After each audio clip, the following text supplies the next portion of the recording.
আপনারা জানেন প্রতিদিন বাংলাদেশের বিভিন্ন জায়গায়, আগে এলাকায় মাহফিল করছি, একই এলাকায় কষ্ট কম হয়েছে।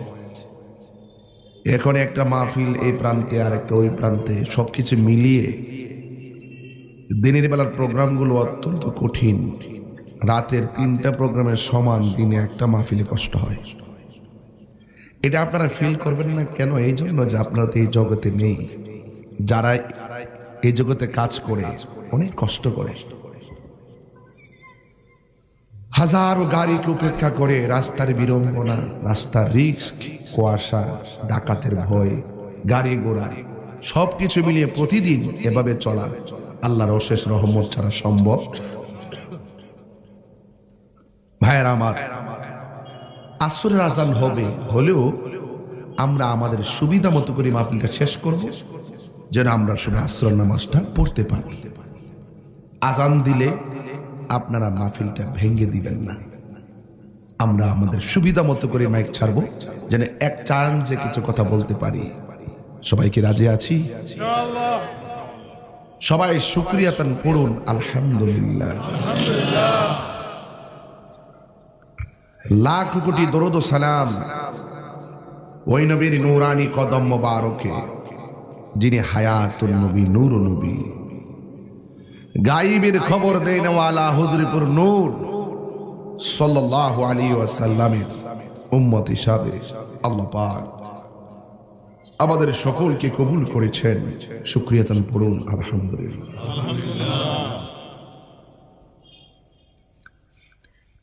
এই দুনিয়াতে আল্লাহ আমাদেরকে পাঠিয়েছেন, আমরা চলবো, আমরা দাঁড়াবো, আমরা একটু শুইব।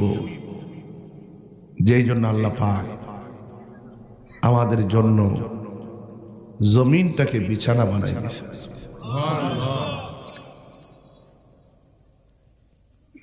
দিনের বেলা কাজকর্ম করব, আল্লাহ পাক দেখার জন্য ফোকাস হিসাবে আসমানের সূর্য লাগিয়ে দিয়েছে। রাতে একটু আরাম করব, চাঁদের গায়ে স্নিগ্ধ আলো দিয়েছেন, একটা কালো দাগ দিয়ে মূল আলোটাকে একটু স্তিমিত করে দিয়েছেন, যেন বান্দার ঘুমে অসুবিধা না হয়। স্নিগ্ধ আলো দিয়েছেন। এই প্যান্ডেলটা করলাম, কতগুলা খুঁটির প্রয়োজন হলো। আল্লাহ পাক আসমানটা বানাইছে, একটা খুঁটির প্রয়োজন হয় নাই। আল্লাহকে চিনতে গেলে আমার বাড়ি যাওয়া লাগবে না, লন্ডন আমেরিকা যাওয়ার কোনো দরকার নাই। শুধু গলা থেকে মাথা পর্যন্ত একটু চিন্তা করেন।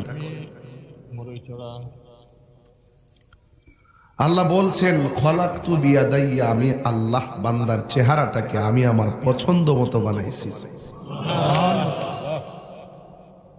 আপনার চেহারা আমার সাথে মিলে না, এটা দেখা যায়, বোঝা যায়। আপনার নাকটা আমার নাকের সাথে মিলে না, দেখা যায়, বোঝা যায়। আপনার চোখটা আমার চোখের সাথে মিলে না, দেখা যায়, বোঝা যায় পরিবর্তন।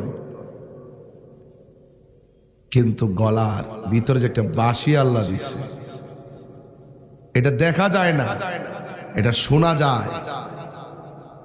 কেমন কারিগর আমার মনি, একটা কণ্ঠের সাথে আর একটা কণ্ঠ মিলে না। আপনার একটু চিন্তা করা উচিত, সে আল্লাহ আমাদেরকে কেমন করে বানিয়েছেন। এই মাথাটা আছে না, মাথার ভিতরে এমন যন্ত্র, এমন রগ দিছে, রগের যে পেশটা কয়েক লক্ষ কিলোমিটার লম্বা।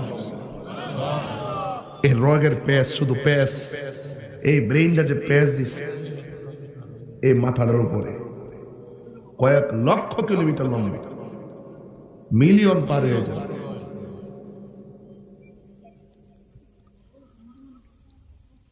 আমাকে এই মাত্র বসার পরে এন্তেজামিয়া কমিটির পক্ষ থেকে একটা বিষয় দিছে। আসলে সময়ের কারণ বিষয়টা খুব লম্বা, এরপর আমি চেষ্টা করব অল্প অল্প করে টাচ দেওয়ার জন্য। রাসূল পাকের আদরের নাতি ইমাম হাসান ওয়া হুসাইন, ইমামে আলী মুকাম হকের জন্য জীবন দিয়েছিলেন নাকি ক্ষমতার জন্য জীবন দিয়েছিলেন? এই বিষয়টা নিয়ে আলোচনা করার কথা বলছে। এটা তো বহুত লম্বা ঘটনা রে বাবা।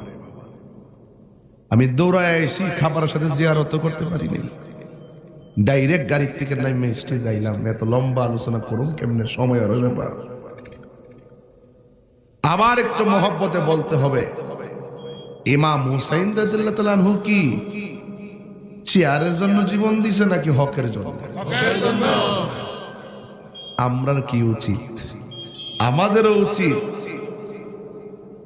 চেয়ার তুচ্ছ, ক্ষমতা তুচ্ছ, আহলে বাইতের মহব্বত সবার শ্রেষ্ঠ।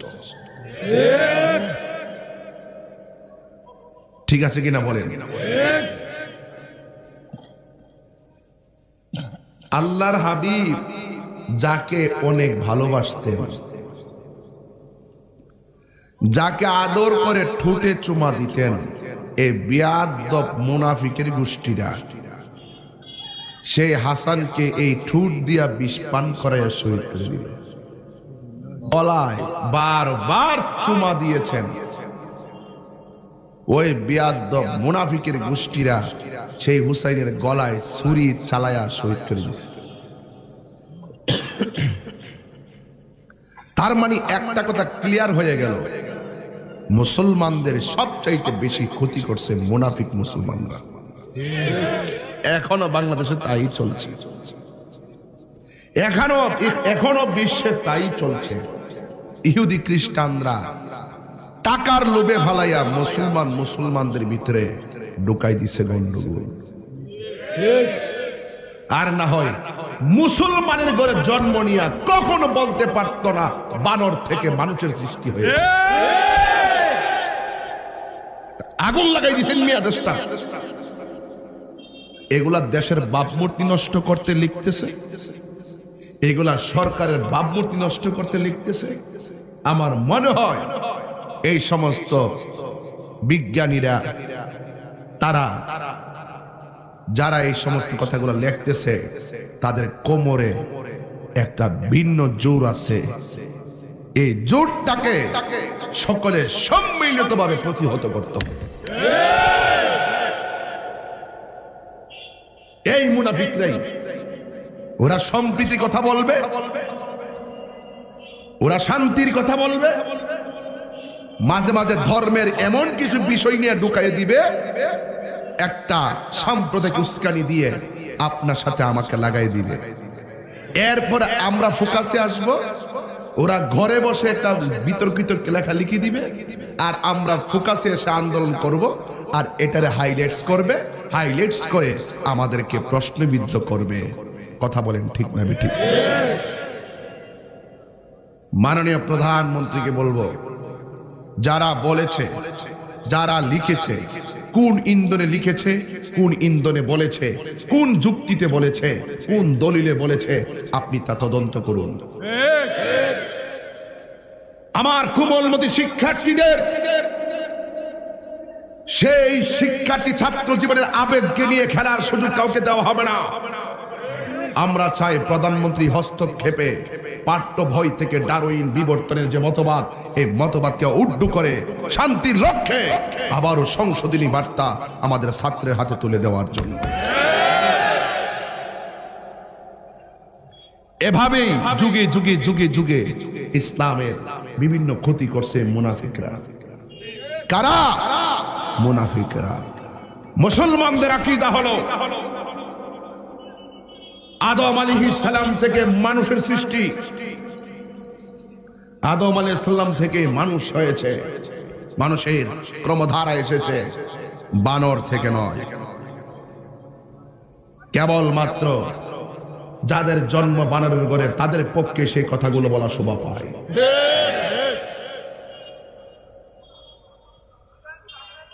আমার বক্তব্যকে কেউ রাজনৈতিক গন্ধ খুঁজবেন না। আমি যখন দেখবো আমার ইসলাম, আমার কোরআন, আমার রাসূল, আমার আল্লাহ, এই চার জায়গায় যখন কেউ নিয়ে খেলতামশা করবে, XYZ সে যে কি হোক না কেন, তার বিরুদ্ধে লড়ে যাবেই তাহির। এই মুনাফিকের গোষ্ঠীরা এখনো আছে। এই কর্মধায় আছে। ওই ইয়াজিদের উত্তরসূরিরা কথা বলেন ঠিক কিনা বলেন?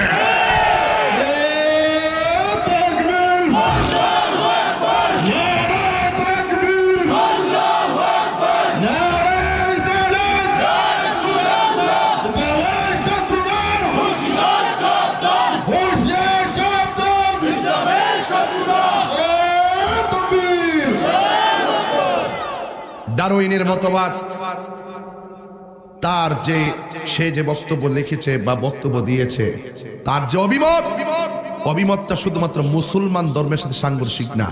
তার এই মতবাদকে কোন ধর্মই অ্যালাউ করে না। কথা বলেন ঠিক কিনা বলেন? তো যেটা কোন ধর্মই অ্যালাউ করে না, সেটা আমার পাঠ্যপুস্তকে থাকবে কেন? আমার এই প্রজন্মকে সেই বিভ্রান্ত ধারণা দেওয়া হবে কেন? মাননীয় প্রধানমন্ত্রী, আপনি অনতি বিলম্বে এগুলোকে পাঠ্যপুস্তক থেকে দূরে সরান।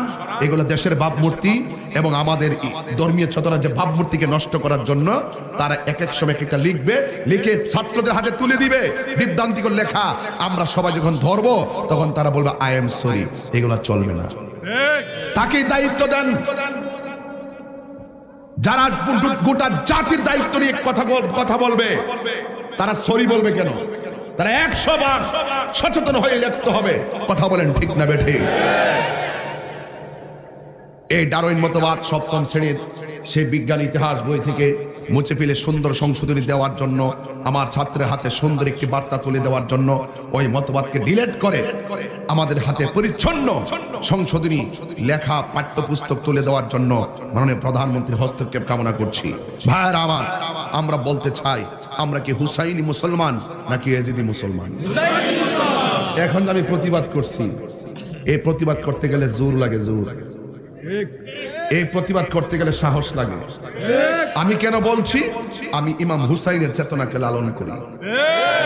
যেহেতু আমাকে কারবালা দিয়েছেন, আমি হুসাইনি চেতনাকে লালন করি। আমি আগুনকে আগুন বলবো, পানিকে পানি বলবো, সাদাকে সাদা বলবো, কালোকে কালো বলবো। আমি যদি এখানে কালোকে সাদা বলি, আপনি কি আমাকে মানবেন? তাহলে আমাকে বলার সময়, যেহেতু আমি ফোকাস, যেহেতু আমাকে আপনারা ফলো করেন, যেহেতু আমার সামনে 10,000 লোক, আমাকে কথা বলতে গেলে ওই কথাই বলতে হবে যেটা ছোট থেকে বড় পর্যন্ত মানতে বাধ্য হবে। আমি কি বানিয়ে কিছু বলতে পারবো? চেয়ারম্যান সাহেব কি বানিয়ে কিছু বলতে পারবে? ইসলামের বাইরে কথা বলতে পারবে? অথবা অসামঞ্জস্যপূর্ণ কোনো কথা বলতে হবে পারবে? কেন পারবে না? তিনি জনগণের প্রতিনিধি। তিনি এমন ভাবে কথা বলবেন যে কথাগুলো ছোট থেকে বড় পর্যন্ত সম্মানের সাথে গ্রহণ করবে। কথা বলেন ঠিক কিনা? এই কারবালার ঘটনা, বিয়োগান্ত ঘটনা, এগুলো এত সহজে দিনের বেলা ওয়াজের বিষয় না। এগুলো দিবেন রাত্রে 11টার পরে, মানুষ নীরব থাকবে, কেউ হাঁটাচলা করবে না, চোখের পানি ফেলে গড়ে গড়ে কান্না করবে। এগুলো হলো অনেক বুঝার জিনিস। এই জন্য আমি যেহেতু কারবালার চেতনাকে লালন করি, একটা সৎ একটা মিথ্যার বিরুদ্ধে প্রতিবাদ দিয়ে ওয়াজ শুরু করলাম ইনশাআল্লাহ। আমার যুবক ভাইয়েরা, আমার মুরব্বী বাবাজিরা, হাজার হাজার মানুষ এই কুলাউড়া, কর্মধাপ, মৌলভীবাজারের বাবারা, আপনারা যারা এসেছেন, আল্লাহ রাব্বুল আলামিন কোরআন কারীমের মধ্যে বলেছেন, আমাকে যদি প্রশ্ন করেন তাহিরি হুজুর কারবালা কেন হলো, আমি এক কথা উত্তর দিব কোরআন থেকে, যা আল হাক্কু ওয়া সাহাকাল বাতিল ইন্নাল বাতিলা কানা যাহুকা। আল্লাহ রাব্বুল আলামিন বলেছেন, সত্য সমাগত, মিথ্যা দূরীভূত, অন্যায়ের কাছে মাথা নত করা যাবে না। ইমাম হুসাইন শিক্ষা দিয়েছেন, অন্যায়ের কাছে মাথা নত করবে না, বীরের মতো লড়ে গিয়ে জীবনটা দিয়ে দিবে। এটাই হলো কারবালার আসল শিক্ষা। কথা বলেন ঠিক কিনা?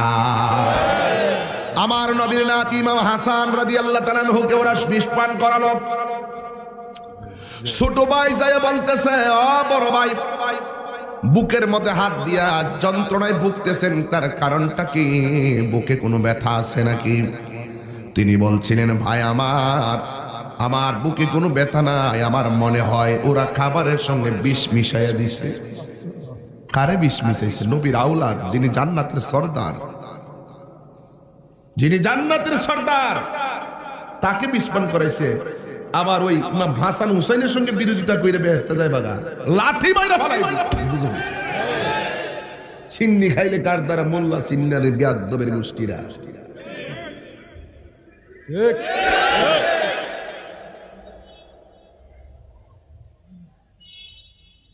মারে লাথি মারে বিকালবেলা ফুল দে আবার আমার মা জান্নাতে টিকেট এই জবান এ দিন এক হইছে এইটা ঠিক আছে এটা ঠিক নাই এটা ঠিক আছে এটা ঠিক নাই এটা মুনাফিক নাম্বার 1 ভাই আমার কেমন জানে লাগে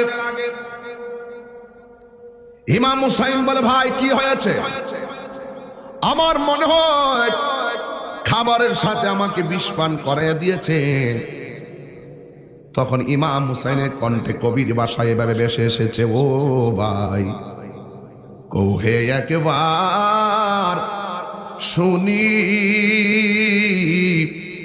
কে তোমারে খাওয়াইছে জহর রাসূলের পরানি রে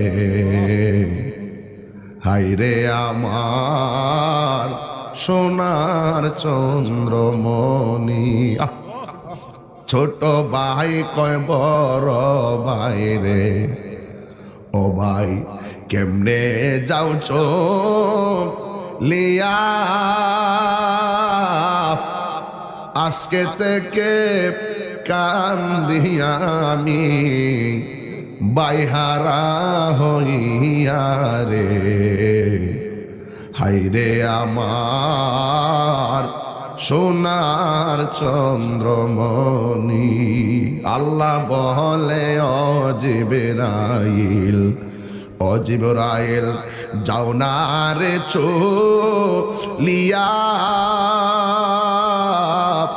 70,000 ফেরেশতা নামাও জানাজার লাগিয়া রে হায়রে আমার সোনার চন্দ্রমণি জোরে জোরে কি আল্লাহু আকবার বলা যাবে না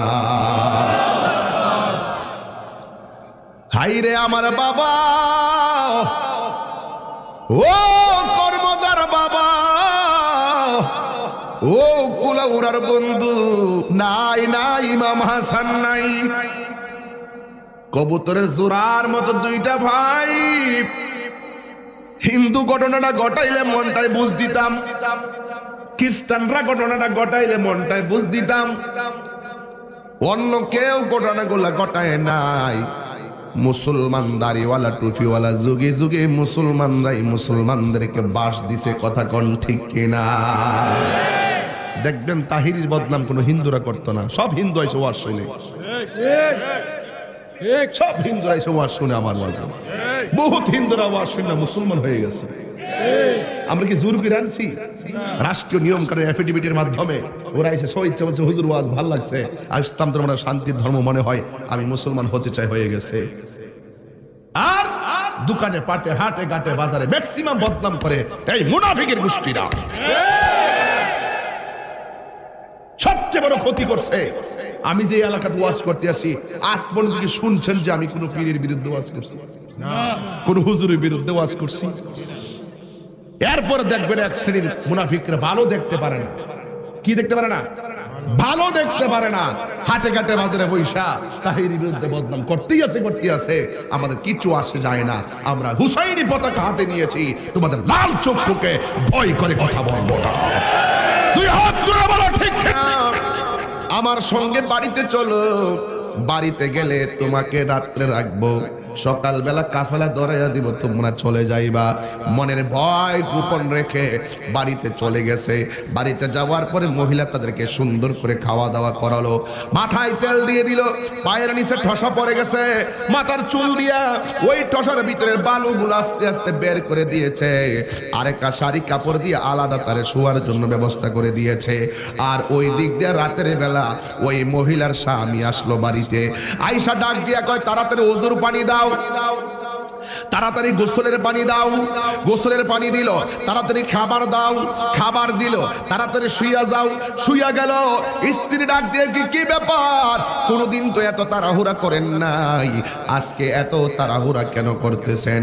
ডাক দিয়া বলে, জানো না আমরা বহুত কষ্ট করছি জীবনে, আজকে বড় একটা অফার পেয়েছি। এই এলাকায় নাকি ইমাম মুসলিমের 2টা ছেলে আছে, এই 2টা ছেলের যদি দইরা নিতে পারি রাজার কাছে, গভর্নরের কাছে, তাইলে আমাদেরকে বিশাল বড় স্বর্ণ মুদ্রা উপহার দিবে, আমাদের আর কাজ করে খেটে খাওয়া লাগবে না। মহিলাটার ভিতরে একটা চিপ মাইরা উঠছে, ডাক দেখে, ঠিক আছে আপনি ঘুমান, আমি সকালবেলা তুল্লা দিব। একটা কথা মনে রাখবেন, যারা লোভে পড়ে যায় তাদের খাওয়ানো ভাল লাগে না, যারা লোভে পড়ে যায় তাদের চোখে ঘুম আসে না। কথা বলেন ঠিক কিনা? এবার তার চোখের মধ্যে ঘুম আসে না। ওই মুহূর্তে ওই লোকটা যখন ঘুমাইতে পারে না, ইন দি মিন টাইমে হঠাৎ করে গভীর রজনীতে একটা ভাই স্বপ্নে দেখতেছেন ইমাম মুসলিম রক্ত মাখা গলা লইয়া 2টা হাত বাড়াইয়া দরজায় দাঁড়ায় রয়েছে।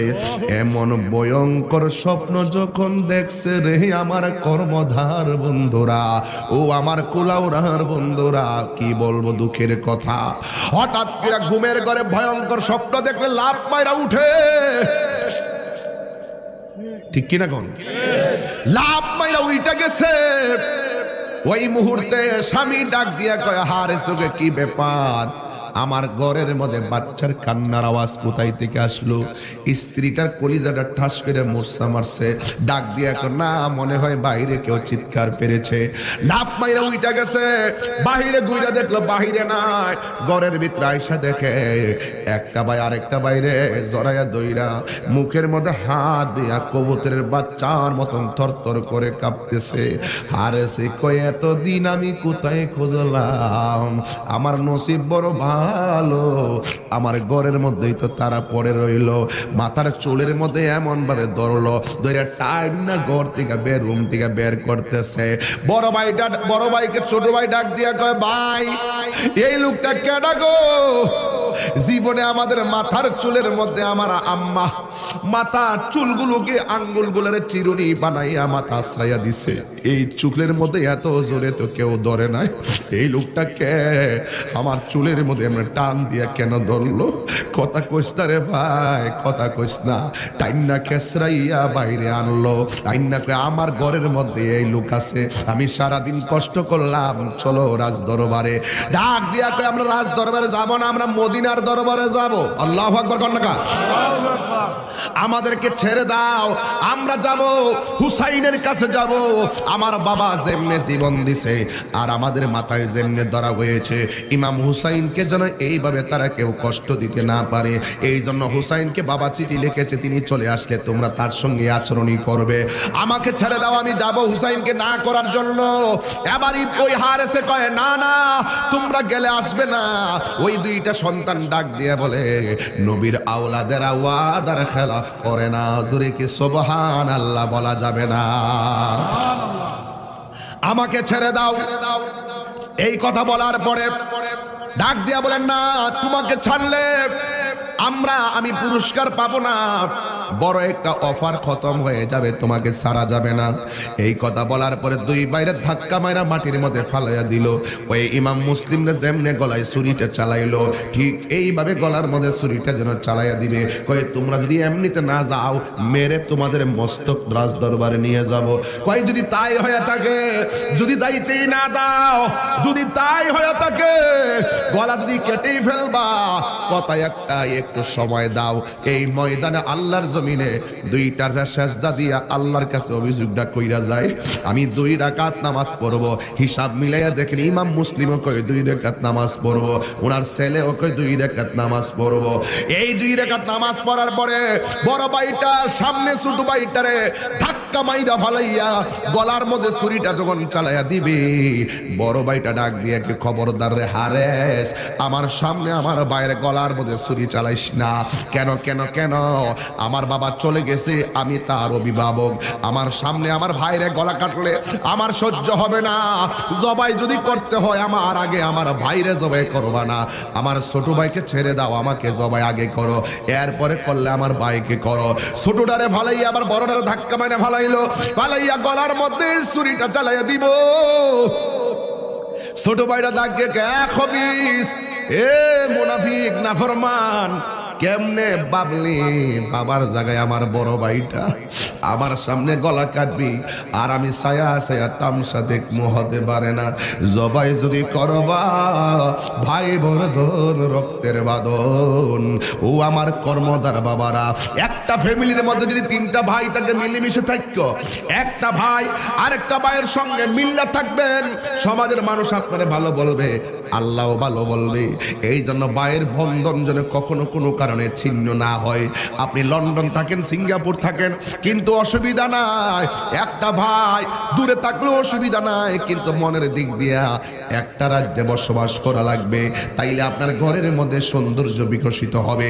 এবার বড় ভাইটার গলায় ছুরি চালাইব, ছোট ভাইটা কয় হারে জবাই যদি করবা আমার সামনে বড় ভাইরে করলে আমি মানব না, আর আমার বড় ভাইয়ের সামনে আমার জবাই করলে আমার ভাই মানবে না। তাইলে একটা কাজ করো, দুইটা বাইরে সমান সমান করে মাটিতে শুয়াইয়া দুইটা বাইরের গলার মধ্যে সমান তালে তুমি ছুরিটা চালাইবা। একজন যেন আগে না মরে, একজন যেন পরে না মরে, এক তালে গলায় ছুরি চালাইও। নাই নাই, ইমাম হুসাইনের গলা, ইমাম হুসাইন এই প্রতিনিধি ইমাম মুসলিমের দুইটা ছেলে, ইমাম মুহাম্মদ আর ইমাম ইব্রাহিম, দুইজনে গলায় ছুরি চালাইছে। ওই দিক দিয়ে ইমাম হুসাইন চলে আসতেছে। ওই কাফেলার মধ্যে ইমাম মুসলিমের একটা মেয়ে ছিল, মেয়েটা ডাক দিয়ে হুসাইন, কোনদিন তো আমার এত আদর করেন নাই, গরমের কারণে মাথায় পানি দিয়ে দিতেছেন, আর গরমের কারণে কাউকে পানি দেন নাই, কিন্তু নবী তো গায়েবের খবর দেন ওয়ালা। কথা বলেন না, কথা বলেন না। আরে বাবা, এই জন্য অনেক মৌলবীরাও তো কারবালার ওয়াজ করে না। কারবালার ওয়াজ করতে গেলে আমার নবী যে গায়েবের খবর জানতেন, এই কথাটা মাইন্না ওয়াজটা করা লাগবে। কথা বলেন ঠিক কিনা? একটা বোতল দিছে, বোতল উম্মে সালমার কাছে নবী বলছিল, উম্মে সালমা, এই বোতলের মাটিগুলো যেদিন রক্ত হয়ে যাবে, সেই দিন মনে করবা আমার কলিজার টুকরা ইমাম হুসাইন শহীদ হয়ে গেছে। আল্লাহু আকবার বলবেন না? আরো বড় করবেন আল্লাহু আকবার।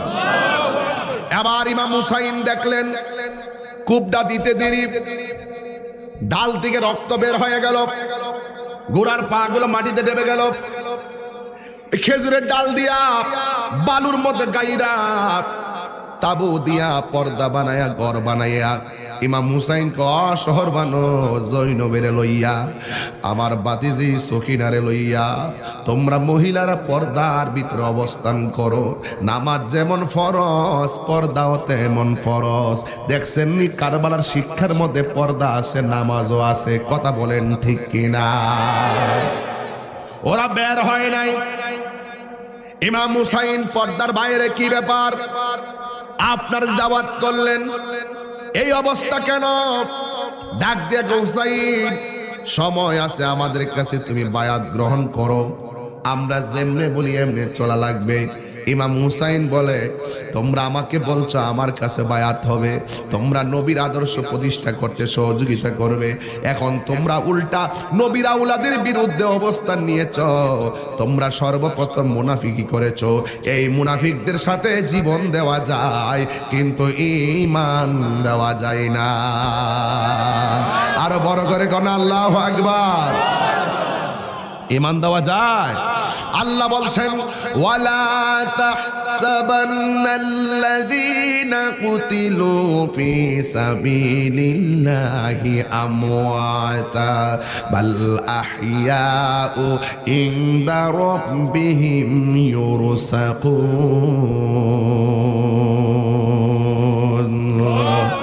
আল্লাহ বলছে, যারা আমি আল্লাহর পথে নিহত হয় এদেরকে তোমরা মৃত বলে ধারণা করিও না, এরা হলো জিন্দা, শুধুমাত্র জিন্দা না, শুধুমাত্র জিন্দা না। আল্লাহ রাব্বুল আলামিন বলেন, ওই শহীদগণ আমি আল্লাহর পক্ষ থেকে জান্নাতি খাবার খাইতেছে। ইমাম হুসাইন বলে, তোরা চিনস্তি আমি কেডা? আমি হইলাম কোটি কোটি নারী সমাজের সর্দারিনী খাতুনে জান্নাত মা ফাতেমার বেটা। আমারে সিনসনি আমি কেডা?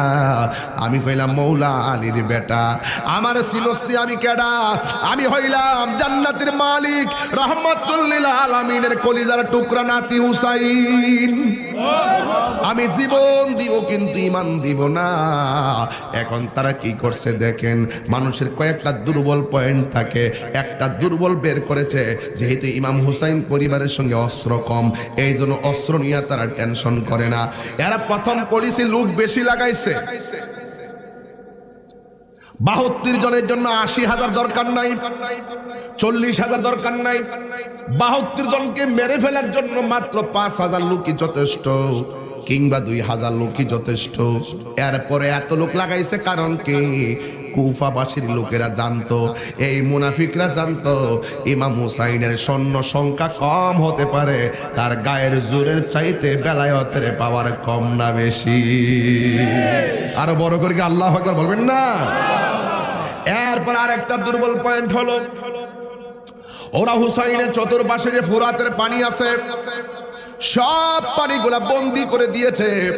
ওরা প্রথম আঘাত করে নাই। যখন আস্তে আস্তে দিন যায়, পানিগুলা শুকাইয়া যাইতেছে, পানি কমে গেছে, মস্কের মধ্যে পানি নাই, ওরা ফোরাতের পানি বন্ধ করে দিছে। দেখছেন নি কেমনে ঠান্ডা ওয়াজ করতাম রে বাবা, যে এই নবী সৃষ্টি না হইলে পানি হইতো না, ওই নবীর আউলাদের জন্য তারা পানি বন্ধ করে দিল।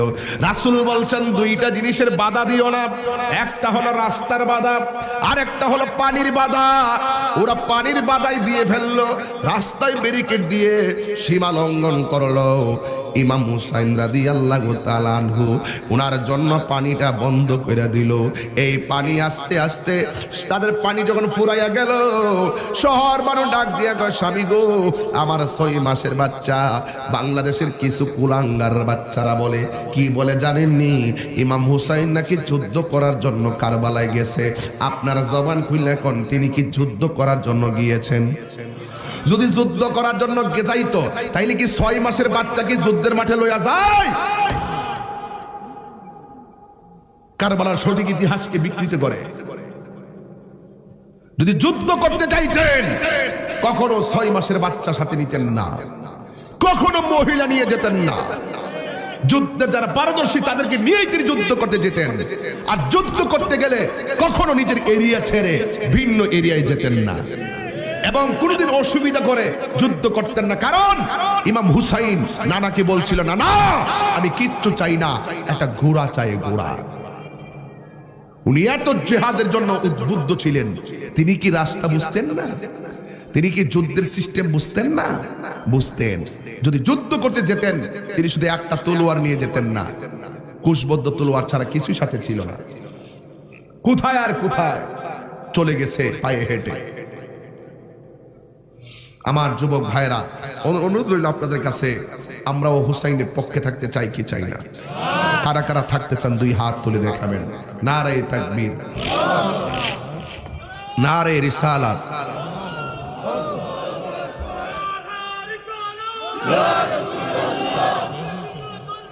জিন্দাবাদ,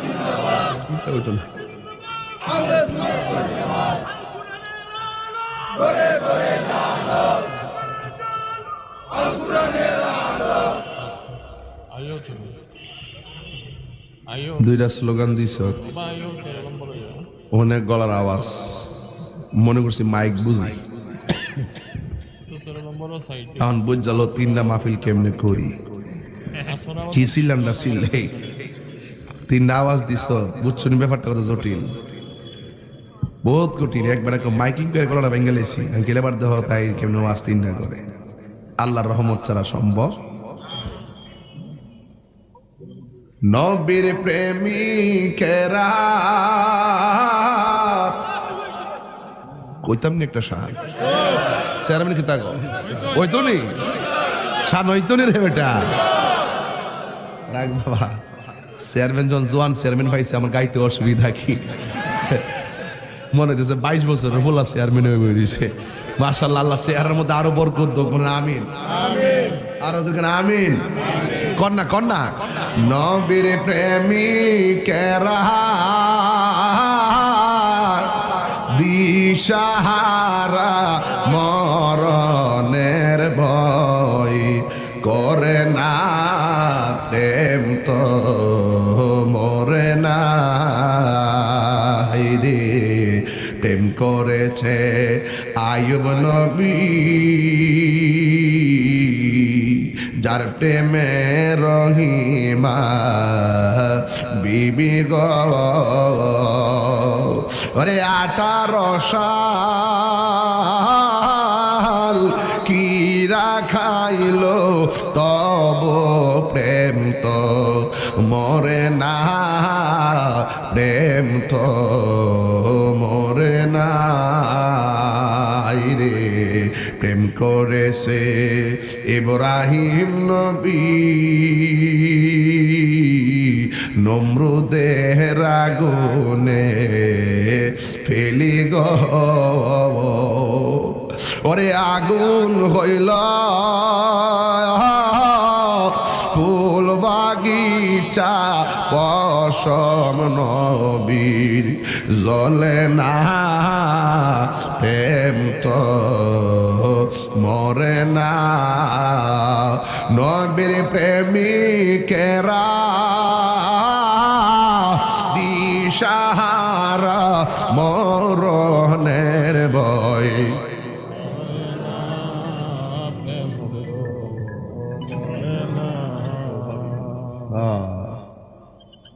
ঠিক আছে বুঝছি আমি যে খাইলাম না কিচ্ছু তোরা তো একটা চা কফিও দিলে না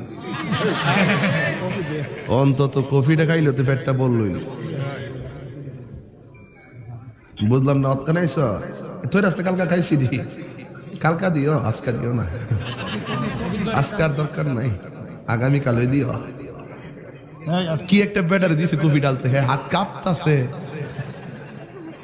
পুরা কাঁপতাছে দেন না এ বেটা কাঁপিস না দে রাখ এটা রাখ আসলে দিনের বেলা মাফি তো চেয়ারম্যান সাহেব আর দৌড়াই আইসি না বুঝেন না আর আই কি ওয়াস্তিল লাউন যা মোটর সাইকেল কিন্তু ডাইরেক্ট স্টার্ট মারে দন যা এটা আস্তে আস্তে গিয়ার ফালায় টানো লাগে না গাড়ি কি হুট করে স্টার্ট মারে আমি তো আয়ে হুট করে স্টার্ট মারে দিছি এর লাগে অ্যাক্সিডেন্টের হতে যেতেছি তোমরা চিল্লে লাভ খাইতে পারবো না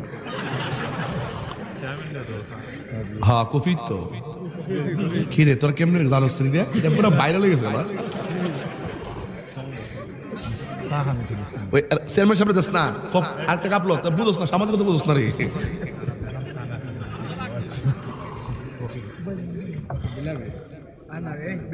তোর দিন লুল পড়তেছ রে না না দে ওই হুজুরে দে আরেকটা দাও হুজুরে দাও আর আমার বাজিরে দাও পিসাব রে দাও ইয়া আল্লাহ কি দা করো রে